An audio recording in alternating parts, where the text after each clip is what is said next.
The Zarnak enforcer didn't hesitate. One swing, and she crumpled in the dust. He laughed, called her Terran trash. But the crowd didn't warn him. Nobody whispered who she was married to. Because if they had, he might have begged for mercy before her husband came down that corridor like vengeance incarnate. Caltharus 9 was a station built on silence. Not peace, never that, but tension. The kind of silence that hummed beneath metal decks and behind fake smiles, where the wrong word or wrong bloodline could get you erased. Everyone knew the rules. Terrans didn't speak unless spoken to. And they certainly didn't interfere. So when Liara stepped between a Zarnak enforcer and a crying Zrathi child, the market crowd didn't gasp. They held their breath. Watched. Waited. The enforcer stood 2 meters tall, built like an armored monolith, skin plated with dark gray keratin, eyes dim with centuries of muscle memory. His kind didn't ask questions. They collected debts. Broke bones. Maintained syndicate order. "You're in my way," he growled. Liara didn't flinch.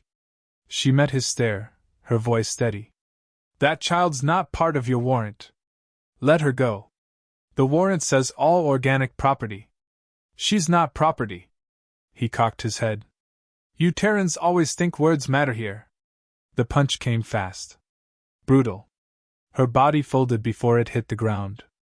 A wet crack echoed off rusted walls as her skull bounced against metal decking.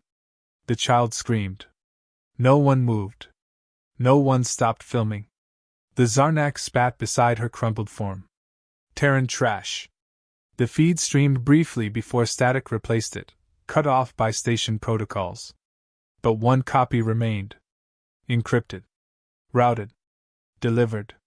At the top of Caltharus 9, past the diplomat tiers and artificial gardens, a room lit by soft interface glow dimmed. A man stood slowly from a bench. Average height. Civilian jacket. No insignia. Isaac Thorne didn't react outwardly. Not at first. He stared at the final freeze frame. Liara's unmoving form sprawled under a broken stall, and something primal cracked inside him. He touched the chip embedded beneath his wrist. The wall opened. Inside, a single hard case marked with faded Earth Union glyphs. He opened it. Unfolded the contents like old prayers. Gloves. Neural relay pins. A gray synthweave vest. He didn't dress like a soldier. He didn't need to.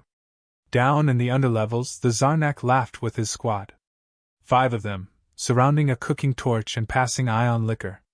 The big one held his blood-streaked gauntlet like a trophy. "Punched her so hard, I think I dislocated her spine," he said. "You see how her head bounced? They don't make him strong, those Terrans." Another snorted. "Always pretending they matter." "You think she'll remember anything?" a third asked. The Zarnak chuckled. "Doesn't matter. Let them cry. They've got no teeth." The lights flickered. A bulb popped. The room went still. Heavy footsteps approached. Not running. Not frantic. Just coming. The Zarnak turned toward the hall. "Hello? This is Syndicate territory. You lost Hairless?" Isaac stepped into view. No weapons. Just a jacket. Eyes the color of cold ash. "You touched my wife," he said. The laughter came quickly. "You're the husband?" The enforcer took a swig from a glowing flask. "Didn't realize she belonged to something so squishy." Isaac's eyes didn't blink. "I'm going to kill every one of you." Silence. Then, without warning, the Zarnak lunged. He never made it. Isaac's left foot shifted slightly, just enough to pivot. His right hand moved in a blur, catching the enforcer's momentum by the forearm, then driving his palm upward into the alien's jaw. The impact crushed cartilage and cracked bone. The enforcer's head snapped back, teeth flying, body dropping like a sack of rock. The second alien reached for a plasma knife.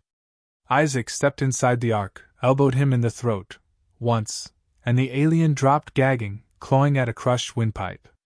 The third tried to run. Isaac hurled the first alien's dropped flask. It struck the runner mid-back, igniting on contact. The shriek turned into wet gurgling as he fell, burning alive. The last two stared in disbelief. "Stop," one whimpered. "We didn't know." Isaac moved like a ghost. Both fell before they could scream. The room reeked of blood and burning protein. He stood there for a moment, breathing slowly. Steady. Heartbeat calm. A nearby camera blinked. Isaac walked over, leaned in, and stared into the lens. He uploaded the footage unedited. 5 aliens mocking a helpless woman. Then 5 corpses. He broadcast it to every data node on Caltharus 9. He didn't include a message. He didn't have to. Elsewhere, in the diplomatic halls above, alarms blared. Alien factions scrambled for clarity. Who was he? How did a human dismantle a full strike squad? In the syndicate's high tower, panic set in. The enforcer had been a key lieutenant. His death wasn't a provocation. It was a declaration. A declaration made with bone and fire. The syndicate leader, a feather-crowned Trinari, stared at the footage. "I want him erased." "By what? A full battalion? Whatever it takes. We can't let one man topple." "He's not just a man," another voice muttered. "That's Isaac Thorne. Revenant class. Earth's ghost. He was dead." The advisor didn't reply. Back in the market, Isaac knelt beside Liara's unconscious form. He wiped blood from her forehead with a torn cloth. Her eyes fluttered weakly. She whispered his name, barely audible. "I'm here," he said, voice calm. "Stay with me." She tried to sit up. He stopped her gently. "You brought it back," she whispered. His jaw tightened. "They brought it out." Behind him, more footsteps echoed. He rose. 3 syndicate bruisers stepped into view. One wore heavy armor, carrying a dual-barrel scattergun. "You just signed your death warrant, monkey." Isaac didn't answer. He just smiled, cold, sharp, knowing. Then he moved. Blood still dripped from Isaac's knuckles as he walked into the next corridor, calm as if he just returned from a coffee run, not a kill spree. His footsteps echoed over steel tiles. Behind him, the bodies cooled. Ahead, sirens flared low and urgent. The station had finally noticed. 3 syndicate soldiers waited at the checkpoint. One barked, "Halt!" as if they didn't already know. Isaac didn't stop. The one with the scattergun raised it. "Last chance, Terran." Isaac was already in the air. He kicked off the left wall, launched at them like a hammer. The first soldier fired, too slow. Isaac dropped low, drove a punch into his guts so hard the man folded backward over his own spine. Before the next could scream, Isaac ripped the scattergun free and swung it like a bat into the side of the third soldier's skull. The metal crunched. Bone followed. The last soldier stumbled, reaching for a shock baton. Isaac didn't let him finish the thought. He rammed the scattergun into the soldier's throat and pulled the trigger. Plasma turned the corridor red. A station-wide alert buzzed. Isaac dropped the smoking weapon and kept walking. Caltharus 9 hadn't seen war in years. Not real war. Not the kind that walked on 2 legs, silent and surgical, wearing civilian clothes and burning everything without yelling once. This wasn't vengeance. This was a program reactivating. The Revenant wasn't dead. It had just fallen in love and gone quiet. Now it was awake again. In the upper-level conference rooms, the Syndicate's regional board gathered in a panic. The room shimmered with alien faces, holograms and bodies, all snarling, shouting, overlapping. "He's a Terran. They're meat. We just need heavier numbers. That meat just killed 9 soldiers in under a minute. Who the hell is he?" "Isaac Thorne," said a gravelly voice. An older Vakhtari leaned forward. "You think the Revenant program died when Earth signed the peace accords? That's wishful thinking. We warned you not to touch diplomats. You didn't just hit a woman. You hit a redacted asset. He's alone." The Vakhtari bared his teeth. "You think that matters?" Down below, Isaac breached another checkpoint. No finesse. He ripped out the power core and hurled it into the fusion wall. The blast shredded the corridor behind him, blowing the doors open. He walked through the fire like it wasn't there.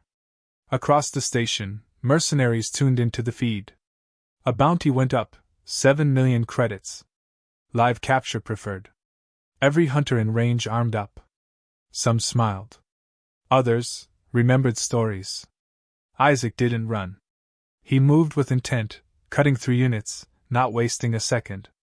He tore through 3 ambush teams, 1 drone squadron, and a mech operator who didn't have time to finish spinning up its shields. He'd learned long ago that fear wasn't a tactic. It was a result. And he was very good at results. Between kills, he checked Liara's vitals on his wristband. Stable. Breathing. She'd survive. But she'd never forget what they did. That meant they wouldn't either. He dropped into Sector 6. The core of Syndicate operations on Caltharus 9. It pulsed with surveillance drones and armored guards in rotating shifts. They were waiting for him now, stacked behind cover, rifles trained on the corridor. He stopped 10 paces from the line. No weapon in hand. Isaac Thorne. A voice boomed. It echoed across the deck. You've made your point. Stand down and we'll return your wife unharmed. We'll issue reparations. Let's talk like. She's already safe. A pause. Confusion. I'm not here to negotiate. You don't get to speak now. One of the guards fired. Isaac caught the round on his forearm shield. The heat warped the air but didn't slow him. He sprinted forward. The guards opened up. Plasma rounds lit the hallway. Isaac Dove rolled, kicked off a fallen crate and landed behind a bulkhead. From there, he grabbed a dislodged pipe, twisted it free, and hurled it like a spear. It pierced the guard's armor and pinned him to the wall. Chaos erupted. Smoke grenades hissed. Isaac used them. He moved through shadows, breaking necks, disarming rifles, jamming knives under ribs with methodical precision. He broke knees, dislocated shoulders, cracked visors. In under 30 seconds, 12 guards were down. 6 would never get back up. He paused at the main data terminal. Entered the override code from memory. Earth's backdoor still worked.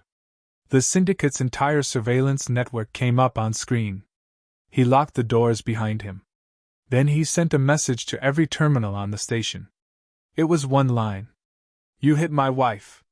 You hit Earth. I am the reply. Station-wide panic followed. Civilians ran for shelter.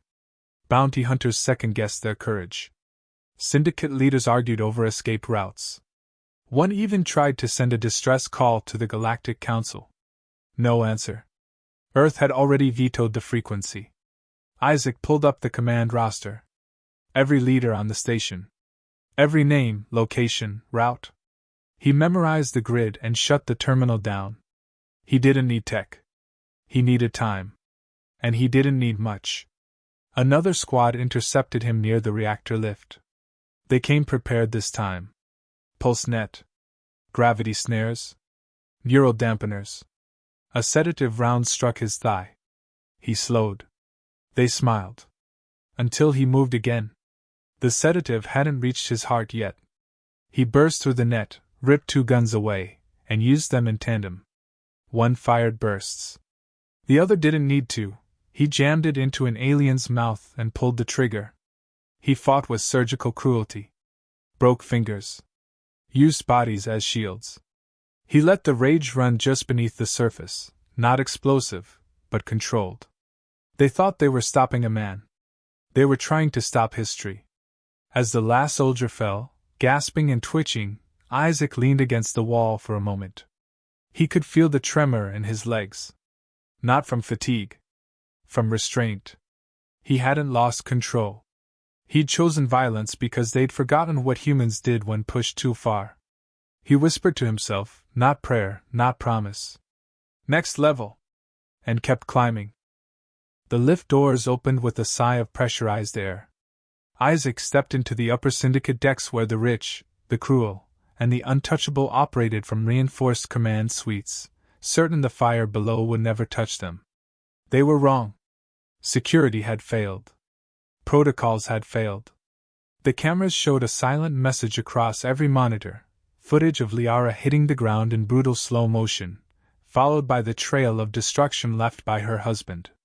Every system engineer, strategist, and private guard in the upper block watched that loop, the still frame of Isaac's eyes staring straight into the feed locking into their minds like a brand.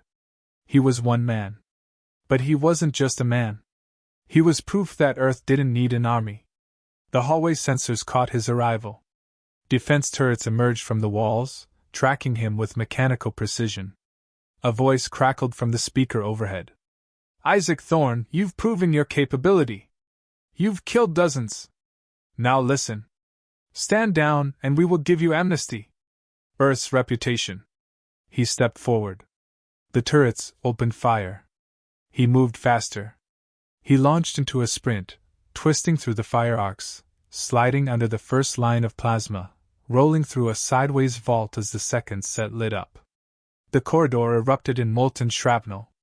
By the time the turrets reoriented, he'd already jammed a carbon spike into their base. The overload burned them out in seconds. He didn't slow down.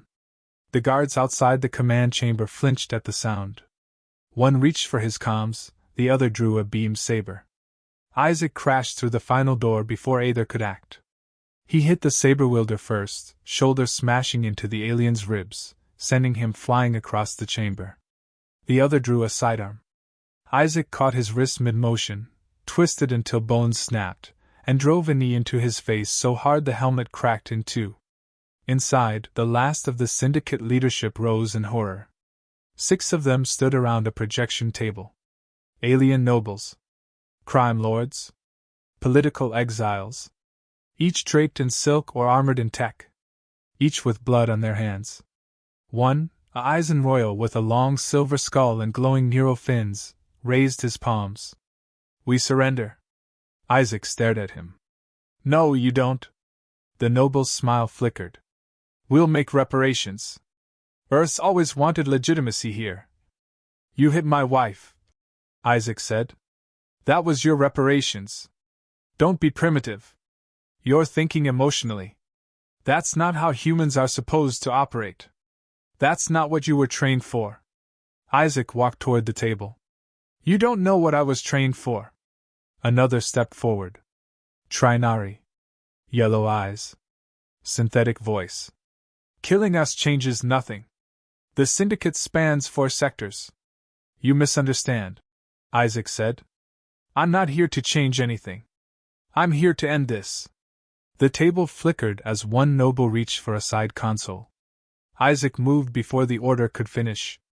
He vaulted the table, slammed the noble's head down into the controls, and shattered the screen. Blood spattered across the walls. The others backed away. You can't kill all of us, the Eisen whispered. I don't need to. One drew a hidden blade. Isaac caught it mid-air, redirected it, and jammed it through the attacker's own neck. He shoved the body aside and pointed at the last 3. You will surrender command authority. You will shut down the slave wave frequency. You will delete every implant override protocol you've built. Or I will start removing pieces of you in alphabetical order. One of them muttered. You're bluffing. Isaac didn't move. Your name is Cyril Vonkar. Your first language is Kelani. You favor right-side shielding. You have an outdated spinal mod with a hard bypass under the shoulder. That's your bluff. Cyril paled and dropped his weapon. They complied. Hands shaking, fingers inputting codes, overrides, shutdowns. The slave wave died in a whisper. Liara's neural implant chirped offline miles away in medical. Systems across the station went dark. Subjugation ended with a keystroke, and the man behind it stood drenched in blood and breathing like he hadn't noticed. Isaac collected their data cores. Took the final logs. Left the last noble twitching on the floor as a warning. On his way out, the doors began to seal. Security overrides flared. He didn't panic. He pulled the gravity core from one of the defense plates and chucked it into the containment engine. The explosion ripped open the entire upper deck. He dropped into freefall. Caught a descending maintenance cable. Landed hard in the industrial sublevels. He limped now. Slight fracture. A sharp ache under his ribs. But he didn't stop. The final room was quiet. Storage bay. One freighter half-powered, its bay open. Inside stood Commander Harzen, the true syndicate director. Not listed in the public records. Not shown on any broadcast. The man who orchestrated the clearance of Det's slaves, the punch to Liara's face, and the sleigh wave that nearly rewired her brain. He turned slowly, clapping. I admit, Thorne, this went differently than planned. You were supposed to die 10 minutes ago. Try harder next time. Harzen grinned. You know the galaxy's watching now, right? Earth can't protect you from what happens next. Isaac said nothing. You think this ends with me? Harzen opened his arms. You've set fire to the largest unregulated economy in the quadrant. You've cut off supply chains that fund 5 council worlds. You just made Earth a target. I didn't do it for Earth. Harzen blinked. Isaac stepped closer. You want to know why I came? Harzen didn't answer. Isaac's voice was low, final. Because she smiled at me when no one else would. And then you took that from her. He fired once.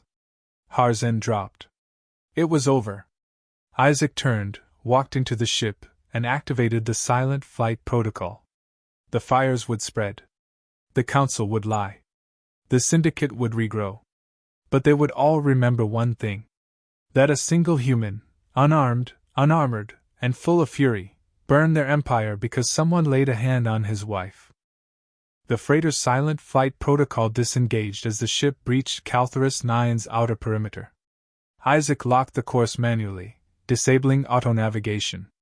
He didn't trust anything coded by hands that bowed to syndicates. The vessel was clean, fast, with just enough stealth plating to avoid orbital scans, but he didn't intend to run. He wasn't finished. The data cores sat on the control panel beside him. He replayed the footage, skipping to the encrypted files Cyril had tried to delete. One contained an audio log. The voice was familiar. Harzen. If the Terran asset ever awakens, fail-safe Theta should trigger. If not, deploy the contingency. Use the girl. Emotional vulnerability overrides revenant conditioning every time. They had planned for him. Planned to use her. Not just harm. Control. A red message pinged on his screen. Incoming transmission. Origin, Earth Diplomatic Relay. He considered ignoring it. Didn't. Isaac, said the voice. Calm. Firm. Ambassador Collier. We've received the feeds. The syndicate is in collapse. The council's called an emergency summit. They're asking if this was sanctioned. He said nothing. Your wife is recovering. She woke. She asked me not to call you, said you wouldn't answer. Still nothing. Collier hesitated. We'll protect her, but you know this won't stop. They'll come. You've started a fire we can't smother. Isaac leaned back in the pilot chair. Then you should learn to fight in the dark. Collier sighed. Are you planning to return? I've got coordinates from the core logs. Sleigh Wave wasn't born on Caltharus 9. It was distributed from somewhere else. A research station buried in the Maltar cluster. Still active. Still transmitting subnets. Earth hasn't cleared that sector. Isaac ended the call. He diverted course. The jump to Malhar was short, but rough. The space between was fractured, old war debris, ghost satellites, and shredded wreckage orbiting dead moons. When he broke out of FTL, the station came into view. Small. Silent. But alive. A single beacon blinked in sequence. It matched the emergency protocols embedded in Liara's implants. That wasn't a coincidence. They had mapped her. Tracked her. Engineered her. Not just to be used. To be observed. Inside the station, there was no resistance. No guards. Just open doors and humming machines. That made him more cautious, not less. The mainframe chamber was built into the asteroid's hollow core. Circular, lined with suspended servers, and in the center, a stasis pod. Still active. Occupied. He approached. The figure inside was human. Female. Pale. Wires fed into her skull and spine. She looked young, but her file, on the console, told a different story. Designation R0. Revenant prototype. Project Mother. She wasn't the first of his kind. She was the origin. The pod opened with a hiss. Her eyes flicked open. Bright. Cold. Protocol sync complete. Are you the successor? I'm the result. She studied him. You were never meant to survive without control. I broke control. She nodded. That was the test. He tensed. You programmed all of this? I was the program. They kept me alive to see what my children would become. You became fire. She smiled slightly. So did she. Liara wasn't part of this. She was the only one who chose you. We watched you walk away from war. We didn't expect you'd come back. Isaac stepped closer. I didn't. You're here. I'm here to shut it down. She tilted her head. Then finish it. He stared at the console. 10 keystrokes. That's all it would take. Full purge. No backups. The neural templates, the implant maps, the emotional suppression sequences. All of it. But she was still watching him. Still alive. Why did you help them? I was built to design soldiers. Not humans. But she was the first who broke the template. Your wife taught you silence. That was never in the algorithm. He hesitated. Then typed. The system flickered. Code began to dissolve. Entire frameworks crumbled. Backup links severed. The control virus erased from every network node in the quadrant. She looked peaceful as it died. Then she whispered, "End the line." He placed his hand on the kill switch embedded in her chest. "Rest," he said. He pressed. The lights dimmed. When he returned to the freighter, the NAV sensors lit up. 5 warships inbound. Council tagged. Earth hadn't stopped them. Didn't matter. He'd bought time. Shattered the chain. That was the point. He turned on the comms. This is Isaac Thorne. You've entered restricted space. I recommend you turn around. No reply. He armed the freighter's only torpedo. Not as a threat. As a reminder. They didn't speak. Just drifted closer. He opened the channel one last time.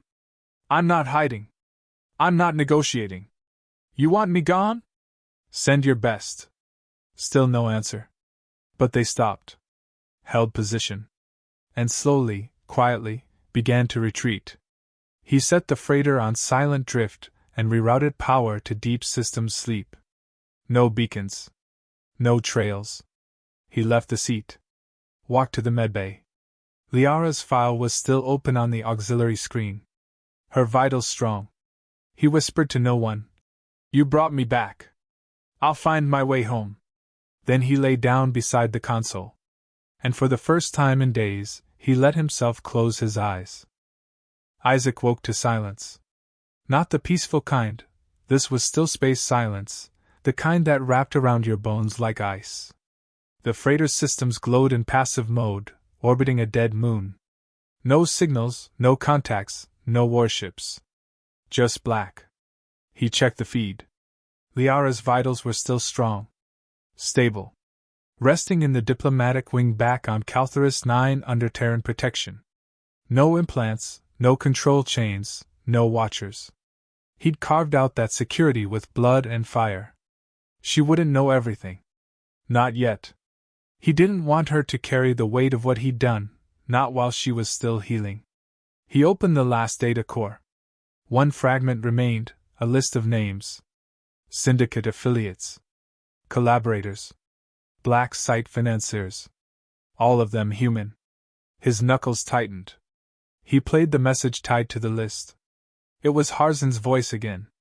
They think the Revenant was a mistake. But he's proof. Proof that humans aren't governed by logic. You give them structure, they fracture it. You give them peace, they find silence unbearable.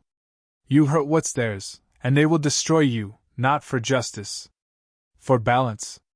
That's what makes them dangerous. That's why they can't be allowed to exist outside the leash. Isaac didn't flinch. He archived the list. He would deal with them. One by one. But not today. He stood. His joints cracked. He hadn't slept long, but his body wasn't like it used to be. No more injections, no more nanos to patch him up mid-combat. Just pain now and time. He brought up the old Revenant interface. It had degraded, obsolete by modern standards, but one function still worked: the personal archive. Combat logs, memories, war records. He hadn't looked at them in years. Not since Liara convinced him to bury it. He keyed in the date of his last official deployment. The day he walked away.